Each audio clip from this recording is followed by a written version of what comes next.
Olá a todos! Sejam bem-vindos a mais uma edição do podcast Caixa de Histórias, onde a gente tem uma experiência diferenciada com a literatura.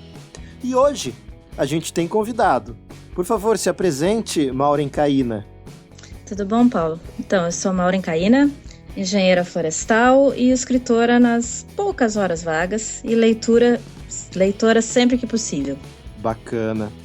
A Maureen lançou um livro recentemente chamado Labirintos Sazonais. E, pelo menos, o título tem muito a ver com o livro que ela escolheu para falar com a gente aqui, não é isso, Maureen? Bastante. O Labirintos Sazonais, o próprio título é, em parte, uma homenagem ao autor, Jorge Luis Borges, que tinha uma certa obsessão por labirintos, punhais e espelhos. E quando eu criei o Labirintos, que é uma brincadeira de análise combinatória com literatura, que mistura as estações do ano, foi muito, se eu posso usar, né, me atrever a dizer que me inspirei em Jorge Luis Borges, que ele está há séculos de altura. Tá certo. Bom, mas então a gente vai falar hoje do livro Ficções, do Jorge Luis Borges, lançado pela editora Companhia das Letras, com tradução de Davi Arrigucci Jr. Tá certo? Vamos lá ouvir um trechinho então? Vamos embora!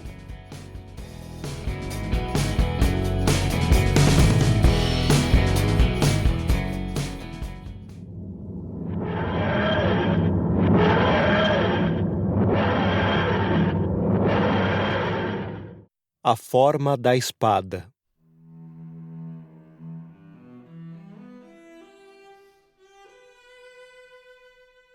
Uma cicatriz rancorosa atravessava-lhe o rosto, um arco cinzento e quase perfeito, que de um lado lhe lesava a têmpora e de outro o pômulo.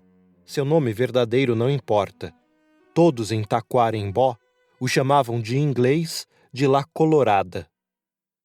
O dono daqueles campos, Cardoso, não queria vendê-los. Ouvi dizer que o inglês recorreu a um argumento imprevisível. Confiou-lhe a história secreta da cicatriz. O inglês vinha da fronteira do Rio Grande do Sul. Não faltou quem dissesse que no Brasil tinha sido contrabandista. Os campos estavam descuidados, as aguadas amargas. O inglês, para corrigir essas deficiências, trabalhou ao lado de seus peões. Dizem que era severo até a crueldade, mas escrupulosamente justo. Dizem também que bebia um par de vezes por ano, se trancava no quarto do mirante e emergia depois de 2 ou 3 dias, como que de uma batalha ou de uma vertigem, pálido, trêmulo, altivo e autoritário como antes. Lembro-me dos olhos glaciais, da enérgica magreza, do bigode cinza. Não se dava com ninguém. É verdade que seu espanhol era rudimentar, abrasileirado. Salvo alguma carta comercial ou algum folheto, não recebia correspondência. A última vez que percorri os distritos do norte, uma enchente do riacho Quaraguatá obrigou-me a passar a noite em La Colorada. Depois de poucos minutos, acreditei ter notado que minha presença era inoportuna. Procurei cair nas graças do inglês. Lancei mão da menos perspicaz das paixões, o patriotismo. Disse que um país com o espírito da Inglaterra era invencível. Meu interlocutor assentiu, mas acrescentou com um sorriso que ele não era inglês. Era irlandês, de Dungarvan. Dito isso, deteve-se como se tivesse revelado um segredo. Saímos depois de jantar para olhar o céu. Havia estiado, mas atrás das coxilhas, o sul, fendido e riscado de relâmpagos, urdia outra tempestade. Na sala de jantar, desarrumada, o peão que tinha servido a comida trouxe uma garrafa de rum. Bebemos longamente em silêncio. Não sei que horas seriam quando percebi que estava bêbado. Não sei que inspiração ou exultação ao tédio me levou a aludir à cicatriz. A cara do inglês se demudou. Durante uns segundos, pensei que ia me expulsar da casa. Por fim, disse-me com a voz habitual: Vou lhe contar a história do meu ferimento, sob uma condição: a de não atenuar opróbrio algum, nenhuma circunstância de infâmia. Assenti. Esta é a história que contou, alternando inglês com espanhol e também com português.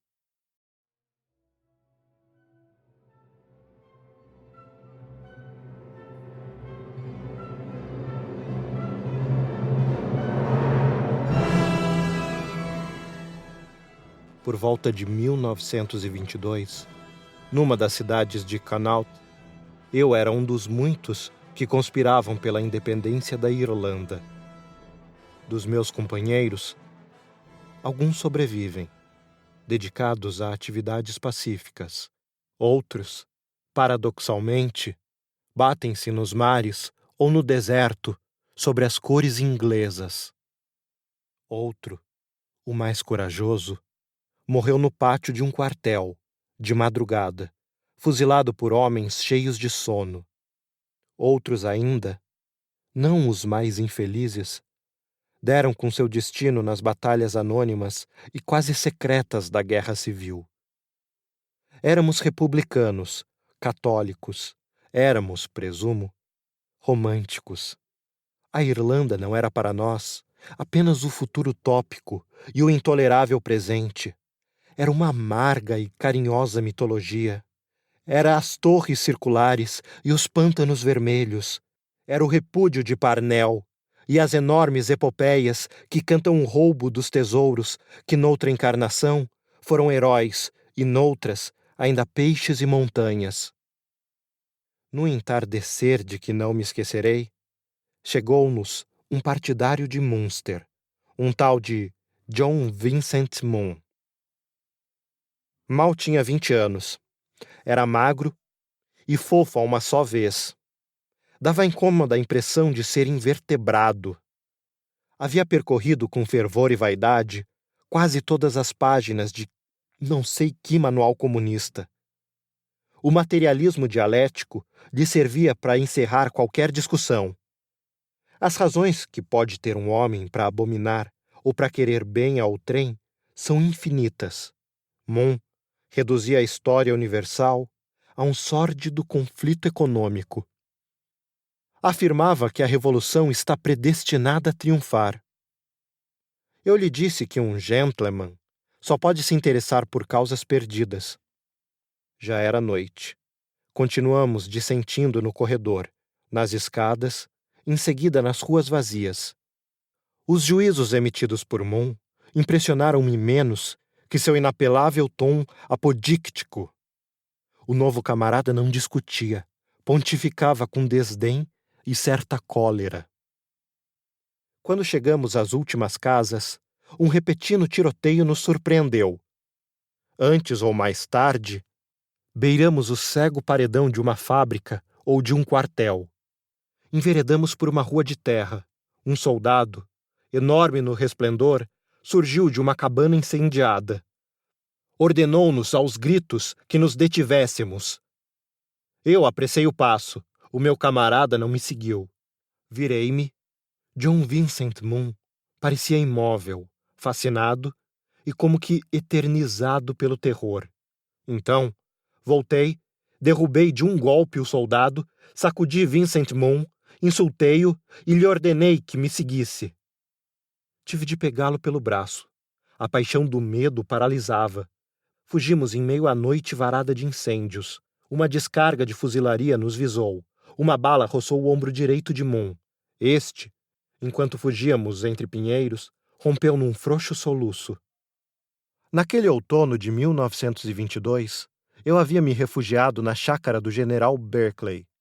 Este, a quem eu nunca vira, exercia então não sei que cargo administrativo em Bangala.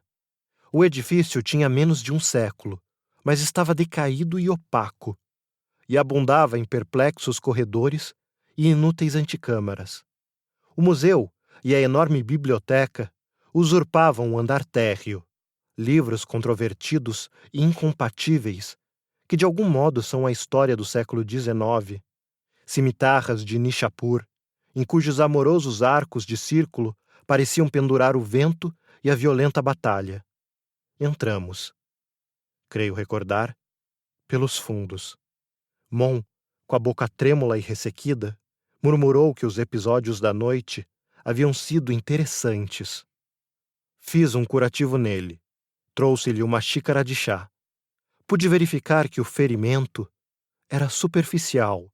De repente, balbuciou com perplexidade. Mas o senhor se arriscou abertamente. Disse-lhe que não se preocupasse. O hábito da guerra civil tinha me impelido a agir como agi. Além do mais, a prisão de um só partidário podia comprometer nossa causa.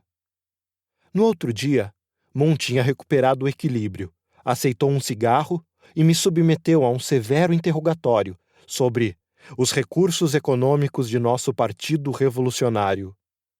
Suas perguntas eram muito lúcidas. Disse-lhe, de verdade, que a situação era grave. Profundas descargas de fuzilaria comoveram o sul. Disse a Mon que os companheiros nos esperavam. Meu sobretudo e meu revólver estavam no meu quarto. Quando voltei, encontrei Mon estendido no sofá, com os olhos fechados. Conjecturou que estava com febre. Invocou um dolorido espasmo no ombro. Então compreendi que sua covardia era irremediável. Pedi-lhe sem jeito que se cuidasse e me despedi. Aquele homem com medo me envergonhava, como se fosse eu o covarde, não Vincent Mon. O que um homem faz é como se todos os homens fizessem. Por isso, não é injusto que uma desobediência num jardim contamine a todos. Por isso, não é injusto que a crucificação de um único judeu baste para salvar todo o gênero humano. Talvez Schopenhauer tenha razão. Eu sou os outros. Qualquer homem é todos os homens. Shakespeare é, de algum modo, o miserável John Vincent Mon. 9 dias passamos na enorme casa do general. Das agonias e luzes da guerra, não direi nada. Meu propósito é relatar a história desta cicatriz que me afronta. Esses 9 dias, na minha lembrança, formam um único dia, salvo o penúltimo, quando os nossos irromperam num quartel e podemos vingar exatamente os 16 camaradas que foram metralhados em Elfin. Eu escapava da casa por volta do amanhecer, na confusão da aurora. Ao anoitecer estava de volta. Meu companheiro me esperava no primeiro andar. O ferimento não lhe permitia descer ao andar térreo. Recordo-me dele com algum livro de estratégia na mão. F. N. Maud ou Clausewitz. A arma que prefiro é a artilharia, confessou-me uma noite. Inquiria sobre nossos planos. Gostava de censurá-los ou reformulá-los. Também costumava denunciar nossa deplorável base econômica. Profetizava dogmático e sombrio o desastroso fim. C'est une affaire flambée, murmurava, para mostrar que era indiferente ser um covarde físico. Magnificava sua soberba mental. Assim passaram, bem ou mal, 9 dias. No 10º, a cidade caiu definitivamente em poder dos Black and Tans. Altos cavaleiros silenciosos patrulhavam as estradas. Havia cinzas e fumaça no vento. Numa esquina, vi estirado um cadáver, menos tenaz em minha lembrança que um manequim, em quem os soldados exercitavam interminavelmente a pontaria. No meio da praça, eu tinha saído quando o amanhecer despontou no céu. Antes do meio-dia voltei. Mon, na biblioteca, falava com alguém. O tom da voz me fez compreender que falava pelo telefone. Depois ouvi meu nome. Depois, que regressaria às 7. Depois, a indicação de que me prendessem quando atravessasse o jardim. Meu razoável amigo estava razoavelmente me vendendo. Ouviu exigir algumas garantias de segurança pessoal. Aqui minha história se confunde e se perde. Sei que persegui o delator através de negros corredores de pesadelo e fundas escadas de vertigem. Mon conhecia a casa muito bem, muito melhor que eu. 1 ou 2 vezes eu o perdi. Encurralei-o antes que os soldados me detivessem. De uma das panóplias do general, arranquei um alfange. Com esta meia-lua de aço, lhe rubriquei o rosto, para sempre, com uma meia-lua de sangue.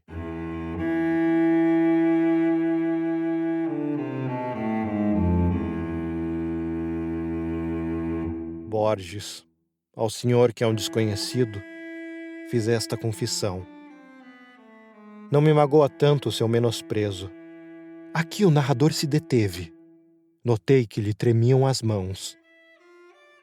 Imum, indaguei-lhe. Recebeu os dinheiros de Judas e fugiu para o Brasil naquela tarde.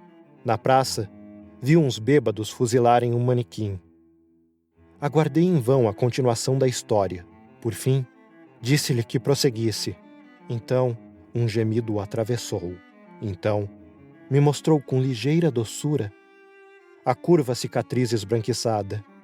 O senhor acredita em mim? Balbuciou. Não vê que trago inscrita no rosto a marca da minha infâmia? Contei-lhe a história deste modo, para que o senhor a escutasse até o fim.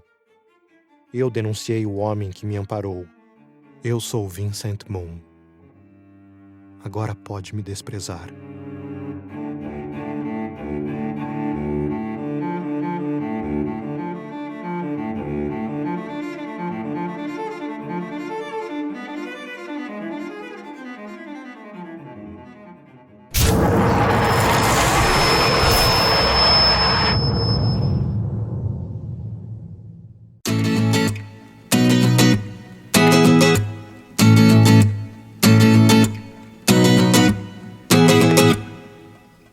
Então, Maureen, por que você escolheu O Ficções do Jorge Luiz Borges para trazer pra gente? Então, eu acho que eu escolhi especificamente por causa de um conto que não é provavelmente o mais conhecido ou o que mais chama atenção. O melhor conto para mim desse livro nem é o que eu escolhi, mas esse que eu escolhi me intrigou muito. Tem um conto fantástico nesse livro que é O Jardim dos Caminhos que se Bifurcam. Uhum. Acho que é épico do Borges. Mas esse que eu escolhi, eu lembro que na releitura ele me impactou muito. Assim, eu não lembrava de todos os contos que eu já tinha lido. E esse que eu escolhi, ele é aquele conto que dá, sabe quando tu terminas a leitura e dá aquela chacoalhada, assim, que até te faz reler alguns trechos do conto de novo. E aí, quando tu convidaste pra gente falar sobre um livro, me veio de imediato esse conto à mente. Ah, legal. Bom, eu li o livro todo. Não é um livro dos mais fáceis, assim. A princípio, você começa a ler e você fica... Aonde diabo esse cara quer chegar? Mas aí eu acho que o próprio livro acaba se explicando, assim. Uns contos à frente, você começa a entender e fala, então é isso. E pra mim, pelo menos, esse livro, ele trata, dentro do universo fantástico do Borges, ele trata de uma experiência criativa, assim. Muitas vezes, ele não cria o conto especificamente, mas ele cria uma proposta do que poderia ser um conto.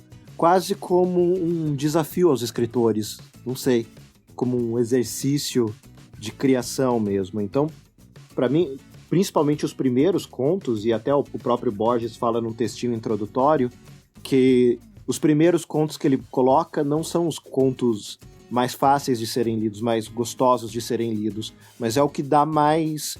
é o que faz mais sentido para explicar o que ele quer chegar com esse livro. Eu acho que faz isso, porque você fica completamente perdido nos primeiros contos, que são ensaios sobre obras que não existem, né? Um ensaio crítico sobre obra que não existe. E aí você fala, que diabo ele quer? Porque parece que vai de lugar nenhum para lugar algum, assim, esses primeiros contos. Começa dizendo de uma terra que não existe, primeiro de uma cidade, de um país que não existe, depois ele vai para um planeta todo que não existe. E você fica, mas para que você está criando isso? Porque ele fica muito fazendo análises sobre a forma como se cria, as relações linguísticas, tudo, mas não diz a que veio e você fica com uma pulga atrás da orelha. Bom, e você começa a entender então aonde ele quer chegar justamente no conto O Jardim das Veredas que se Bifurcam. A Biblioteca de Babel também ajuda um pouco, mas eu só cheguei a entender mais aonde ele quer chegar no Jardim das Veredas que se Bifurcam. porque justamente ele fala sobre há várias possibilidades de futuro, as várias possibilidades de acontecimentos, que é basicamente o que ele faz ao longo do livro todo. Então é como se o labirinto citado no Jardim das Veredas que se bifurcam fosse o próprio livro do Jorge Luiz Borges, né? Fosse o próprio Ficções. O que você acha disso? Então, eu acho que é um pouco por aí. A impressão que eu tive na leitura desse livro, já desde a primeira vez, é que ele vai inventando mundos, né? Ele se propõe um pouco a tarefa de brincar de Deus, parece, né? Uma ideia que ele até questiona duramente nos livros. Então, é toda uma invenção, uma construção, é como se em cada conto ele quisesse criar todo um sistema de coisas independentes da realidade que pudesse funcionar de maneira autônoma. Senti isso em vários contos, mais em uns do que em outros, né? E me parece que ele faz isso com genialidade, assim, com a genialidade que também se beneficiou do tempo que ele dispunha e do fato de estar encerrado dentro de uma biblioteca, né? Com vários mundos à disposição, digamos assim. Uhum. Bom, enfim, não é o livro dos mais fáceis, mas vale a pena enfrentar. Depois que você consegue entender mais ou menos o que ele quer dizer, consegue desvendar um pouco esses símbolos que ele usa, aí sim você começa a gostar do livro. E é um livro feito para várias leituras. Não é um livro feito para você ler uma vez e acabou. Ah, certamente. É um livro, cada vez que você lê, você percebe outros sentidos, você pesca uma coisa diferente. Enfim, o próprio vocabulário do Borges não é dos mais fáceis. Embora, quando nos textos em que ele faz mais os textos mais acadêmicos que ele usa nesse livro, né, que são esses ensaios críticos, a linguagem dele ainda fica mais complexa do que nos contos que são uma história que ele conta. Você também achou isso ou não? Não, isso é verdade, é verdade. O Urd parece um estilo de escrever diferente que casa com aquilo que ele está narrando ou com aquele clima que ele quer forjar para o leitor. Mas sabe que tem uma coisa que eu acho muito interessante nesses contos todos, e muitos beiram assim a incompreensão, não parecem terem sido feitos para se entender, mas sim para se mergulhar nesse mundo um pouco estranho no sentido de causar estranhamento mesmo pra gente. Eu acho que ele tem um apelo ao fantástico, assim, sabe? É um exercício de imaginação mesmo, de e se, sabe, e levar a fundo isso. Sim, com toda certeza, mas me parece muito pautado na característica de alguém que teve o tempo de observar o mundo e fazer todas as conjecturas possíveis de como poderia ser, deixar de ser, passar a ser. Eu acho bárbaro. Mas tem uma coisa que eu acho que é interessante, que é o seguinte, não é, de fato, um livro ou cada conto fácil de ler, mas eu acho que isso até certo ponto é necessário, assim. Eu acho que, não sei se era necessariamente a intenção dele, porque ele era um cara muito culto, muito inteligente, muito sagaz, né? Mas é como se ele também fizesse uma provocação para que a gente fosse um pouco além daquilo que é o conforto de uma leitura fácil ou óbvia, né? Acho que isso é importante. Fazendo um paralelo com Nietzsche, é como se fosse as falas do Zaratustra. Tem muito a dizer, mas você precisa conseguir entender. E tá disposto, né, a ir atrás do significado. Que podem ser muitos, inclusive, né? Bom, se fosse para você fazer uma sinopse, qual seria? Então, uma sinopse do livro inteiro é complicado, né, Paulo? Porque cada conto é quase um universo independente.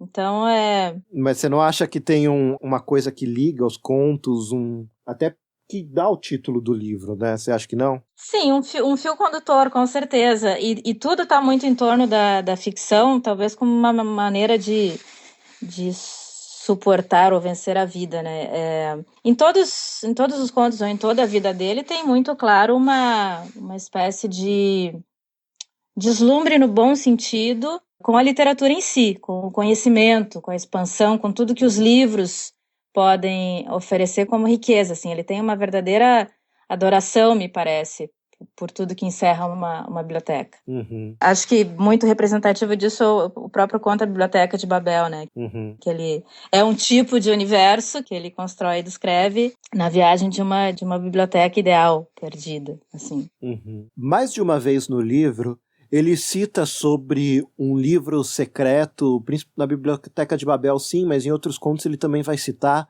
como se o segredo do mundo pudesse ser alcançado com as palavras. E me parece que esse livro tem um pouco a proposta de incitar com que os escritores, e mesmo ele, corra atrás de tentar encontrar esse segredo, tentar, através da palavra, abraçar a essência do que seria a própria existência. Enfim, é bem filosófico, mas acho que tem um pouco disso. Eu acho que é como se fosse assim o grau, né, Uhum. de alguém que é muito fascinado pelo conhecimento e que suspeita ou acredita que haja algum tipo de conhecimento absoluto, que seria o desvendar de tudo aquilo que fosse possível entender, Uhum. né? Que é uma quimera, enfim, mas acho que sim, esse é um tema subliminar em todos esses contos. Uhum. Bom, tá certo. Então, não fizemos exatamente uma sinopse, mas dentro desse apanhado acho que dá para se ter uma noção do que o livro se propõe, né? Eu acho que fica o convite, porque na verdade são contos que, embora tenha esse fio condutor, cada um deles é tão amplo e é tão permite tantas interpretações que também vão depender um pouco da bagagem da vida, do histórico de cada leitor, né? Alguns contos me tocaram muito. Tem um que eu acho que é emblemático, que é o Sul. O Sul, para quem como eu vive no Sul, ele é carregado de muitos significados, né? Uhum. E ele retrata isso com um misto de aspecto filosófico e psicológico, né? O Sul como uma coisa mítica do ser também, que eu acho muito interessante. Mas, no fim, o conto que eu acabei escolhendo para a gente conversar, ele é um pouco menos viajandão, ele é talvez dos mais concretos, assim, mais história, mais conto, no sentido que a gente está acostumado a conversar, a discutir, a ler, enfim, né? Bom, tá certo. Então vamos entrar no conto propriamente dito, que é A Forma da Espada. Você escolheu esse conto até para eu narrar e para a gente fazer uma discussão da obra a partir deste conto. Então, esse, fora os contos mais emblemáticos, foi o que mais ficou ecoando para mim depois que eu li. Não sei exatamente te explicar por quê. A estrutura dele, a estrutura narrativa me interessou. Não é, talvez, hoje em dia, nada assim tão mirabolante. Uhum. É porque o final, ele pode, para uma leitura atenta, se a gente lê com atenção todas as entrelinhas, o final não é assim tão surpreendente, né? A gente se dá conta de quem é que está realmente narrando a história. Mas o próprio artifício da mentira utilizada pelo narrador, né, da história, para se fazer ouvir e para tentar talvez uma punição que ele provavelmente se julgasse merecedor, me soou muito, muito interessante. Ele trata também de uma questão de cunho aparentemente político, né? Porque tem ali uma situação de uma revolução em curso. E no fundo ele fala de uma coisa completamente universal, que são os princípios do homem, né? Que ele trata de uma forma nada piegas, de uma forma muito honesta, muito cirúrgica, eu achei, assim. Bom, o conto, basicamente, como eu narrei, é a história de um delator e justamente o próprio julgamento, o auto-julgamento que esse delator faz, né? A gente sente que ele em si se condena e ele não condenou apenas o soldado que o tinha salvado, ele condenou a si mesmo quando ele cometeu esse ato. E a gente vê como seria esta vida após condenação, como seria esse inferno sob a terra, que é um dos pontos que ele também cita várias vezes no livro, né? Essa questão de você viver um inferno vivo. E é interessante porque grande parte do conto é justamente a situação em que ele está com esse sujeito que o acolhe, que o salva e que ele acaba traindo, né? E toda a atmosfera, o cenário onde se passa isso, para mim, pelo menos, ele passou uma impressão tão realista, tão concreta, que é quase como se eu sentisse o frio que as personagens estavam enfrentando, a situação precária, a umidade do lugar onde eles estavam. E aquilo tudo parecia fazer parte daquele miasma que é o arranjo todo da traição, que é uma coisa tão pesada que, apesar dele ter se safado e, enfim, construído vida nova no outro lugar, no outro continente, aquilo ficou com ele até o fim, né? E eu acho que é justamente para mostrar que ele não escapou ileso que tem o comecinho e o finalzinho do livro, do conto, desculpa, o comecinho e o finalzinho do conto, porque ele perde muito tempo no começo com coisas que não é exatamente a história, e você fala, tá, por que perdeu-se tanto tempo nisso? E ao final também, ele escreve por extenso a conclusão que todo mundo já chegou, o que pareceria até ele subestimar o autor. Mas escrevendo da forma como ele escreve, não faz sentido ele subestimar o autor. O leitor, desculpa. Não faz sentido ele subestimar o leitor, que contando efetivamente a conclusão que todo mundo já chegou.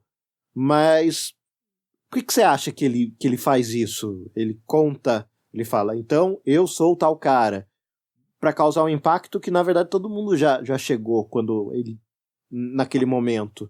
É que quando chega o final do conto já não é mais importante a revelação, porque essa já se deu para o leitor.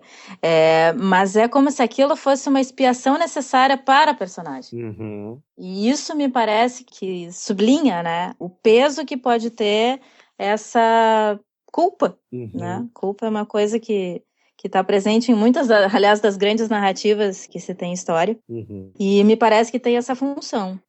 Concordo. E justamente também eu acho que o início, ele se perde muito tempo em mostrar aquele cara misterioso, e tem também uma questão de que ele chegou por conta de uma tempestade, a tempestade até saiu, mas ela continua no sul. Tem uma coisa dessa, ela continua no sul como quem se aproximasse. Então, eu acho que essa tempestade seria uma metáfora da questão emocional desse inglês, né? Que tá sempre lá essa culpa como uma tempestade dentro dele, que às vezes pode parecer que diminui e abre um céu, mas na verdade sempre está lá no sul, ainda a tempestade voltando. Então acho que tem um pouco essa metáfora também, você não acha? Acho que sim, e um pouco da descrição do início do conto, que pode dar essa impressão mesmo, que é encheção de linguiça. Não, é toda a construção de um clima, de um cenário, que também associa a própria presença dele a algo como uma maldição, uma coisa que contamina o próprio ambiente. Uhum, é verdade. Bom, é isso. Tem, acho que, alguma consideração final a fazer sobre o conto, sobre o livro? Não, eu acho que vale a pena, talvez.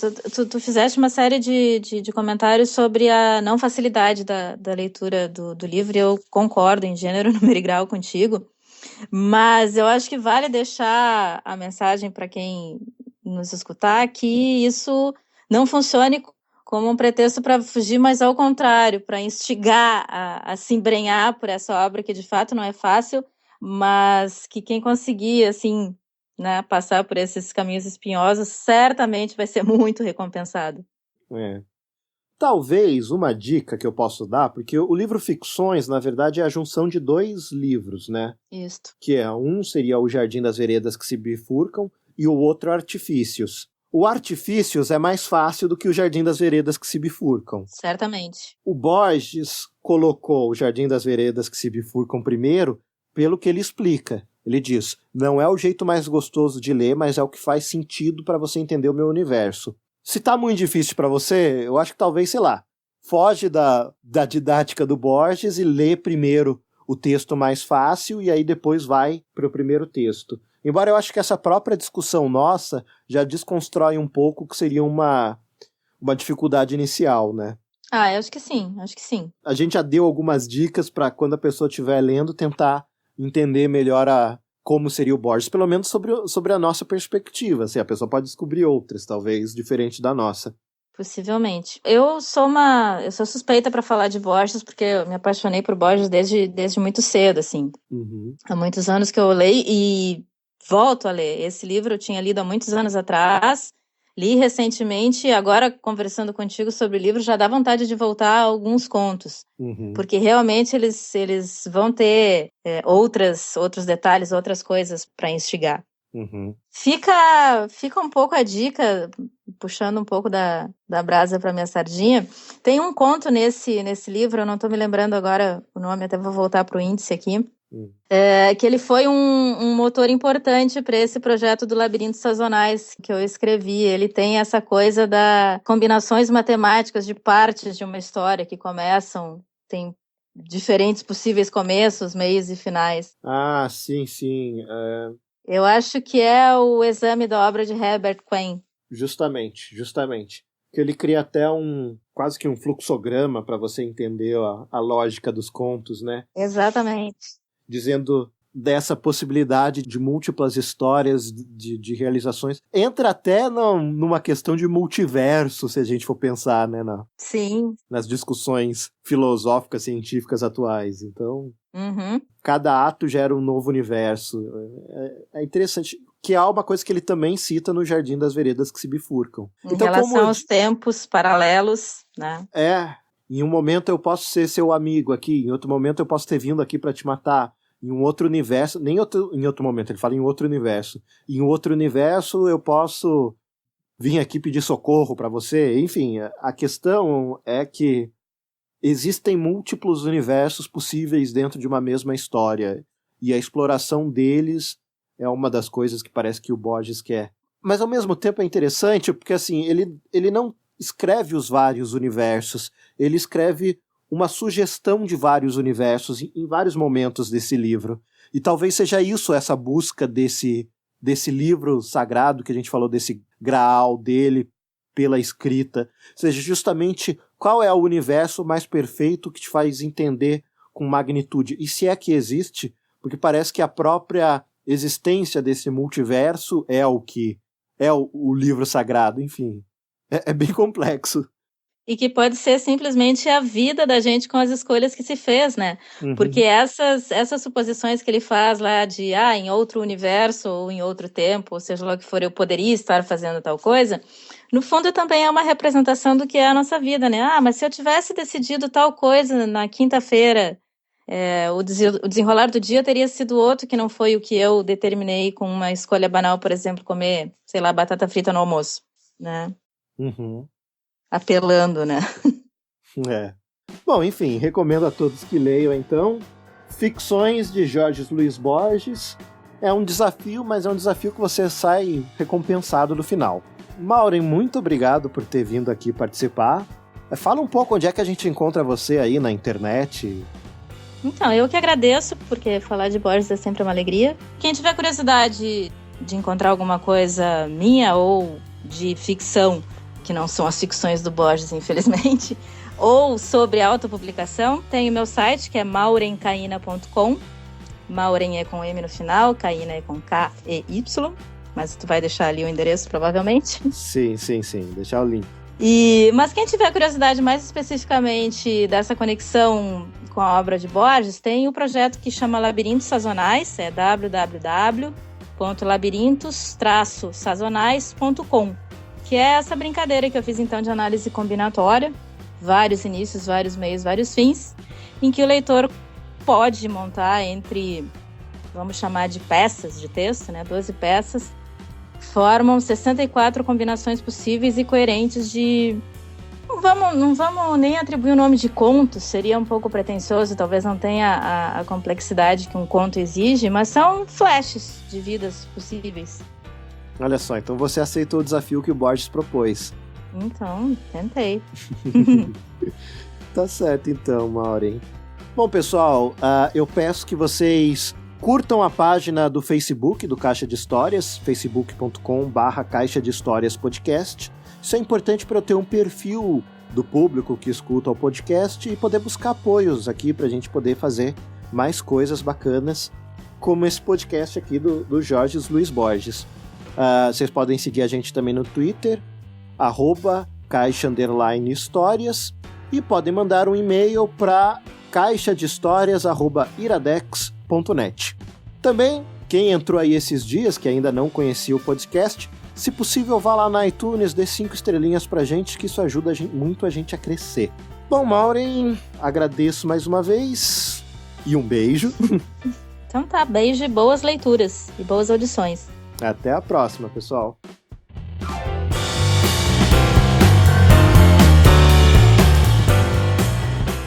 Calma, pessoal. Eu já estava me esquecendo. Antes de vocês irem embora, nesse mês, no dia 21 de outubro, a gente tem o Dia do Podcast.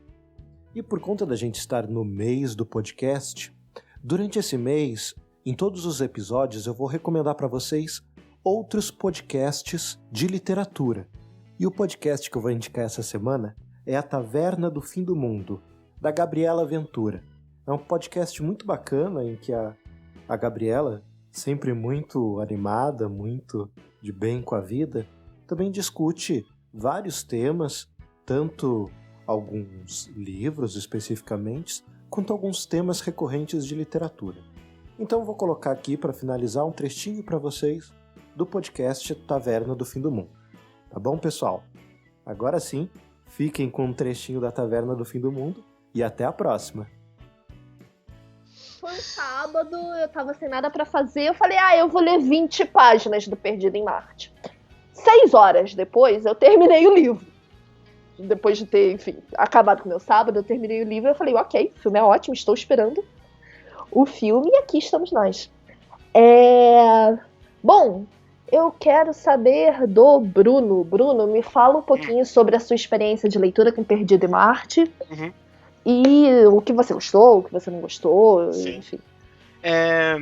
Aliás, onde eu fiquei sabendo do livro, na verdade, pra comentar um pouquinho também, eu escuto / vejo o podcast do Adam Savage, que é o cara do Caçadores de Mitos. Sim. E ele é super fã desse livro. E ele ficou falando lá, uma época, ficou super empolgado quando lançou o trailer, e aí eu deixei passar. E aí eu também vi a Pri fazendo os rants absurdos no Twitter, aí eu lembrei do livro, e eu ainda tava nessa pegada meio de não ler livro e tal. Aí comprei no Kindle e foi que nem você, Gabriela. Não que nem você, porque você leu que nem uma louca. Mas em 3 dias eu terminei. Assim, foi nesse nível de devorar. Assim. Tinha dia de trabalho, inclusive, que eu ficava até 5 da manhã lendo, que nem um idiota na cama e não conseguia parar de ler. Então a experiência que eu tive foi renovadora, cara, porque eu sofria muito pra ler e Perdido em Marte me trouxe essa coisa de não conseguir parar, sabe? De querer saber mais e querer ler todas as entradas de log dele. Então eu achei do caralho a experiência.